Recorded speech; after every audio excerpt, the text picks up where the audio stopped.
The Pikmin franchise has so many different Pikmin types with ranging sizes and hazard resistances. In this video I'm going to be giving you guys my own Pikmin type ideas. If Pikmin 4 does come out, then there will likely be 2 new Pikmin types with new abilities and probably a new hazard as well. The reason I say 2 new Pikmin types is because Pikmin 2 and 3 only got 2 new types, with those being Purple and White Pikmin and Rock and Winged Pikmin. Pikmin also usually go hand in hand with a new color, which means that most of the main colors are already gone. If we look at the color spectrum, then we already have a lot taken away. From the left to the right we have Red Pikmin, Winged Pikmin, Purple Pikmin, Blue Pikmin, and Yellow Pikmin. We also have Gray/Black and White eliminated as well because of Rock and White Pikmin. So obviously on the spectrum we have 3 main colors missing: Cyan, Green, and Orange. With these 3 colors I will also be adding brown as a color, as it is also missing. So basically we have 4 colors to work with, and in the next Pikmin game the new types will probably be one of these colors.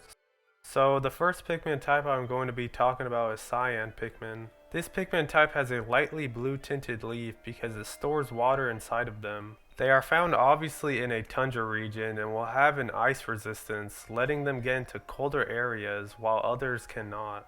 They also can siphon water out of themselves, which can be useful against metal enemies as they turn into rust and can be easily defeated. Another handy ability is that they can swim, which while it does make blue Pikmin less useful, they also have a drawback in where they do half the damage than a normal Pikmin, which is even less than winged Pikmin. This is against most enemies, with the exception of metal ones, where they will do the same damage as red Pikmin. The Cyan Pikmin's final ability is that they can melt ice barriers with the water they shoot out, leading to new areas in the tundra region. That's pretty much it for Cyan Pikmin.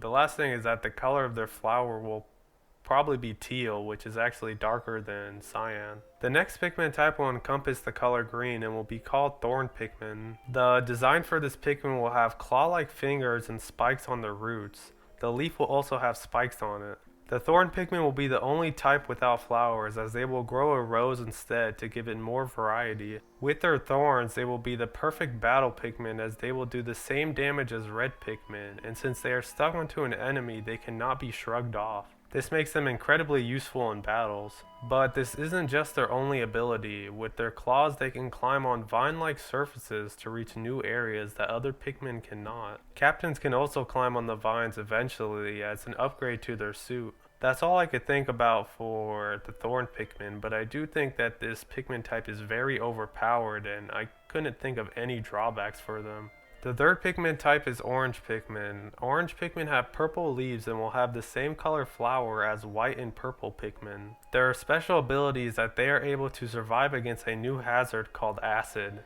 This acid element will melt any other Pikmin type that dares to touch it. It is as dangerous as electricity in Pikmin 2, which instantly kills any Pikmin other than yellows.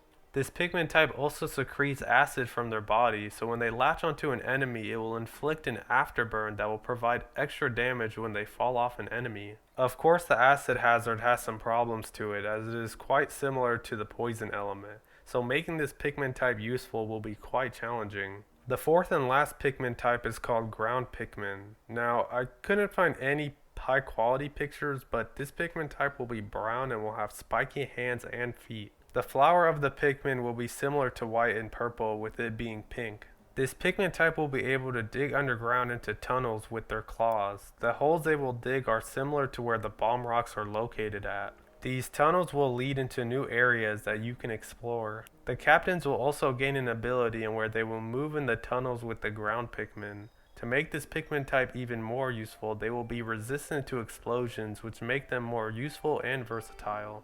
That is pretty much it for the 4 new Pikmin types. This covers most of the spectrum, with there not being a lot of room left for new colors. I do hope that if Pikmin 4 does come out, Nintendo will come out with very interesting Pikmin types that will expand on the game's hazards and diversity. I might do a video on if caves should be brought back to the next Pikmin game, or on new areas that haven't yet been fleshed out in the Pikmin series. But until then, I hope you guys enjoyed this video, and I will catch y'all in a bit.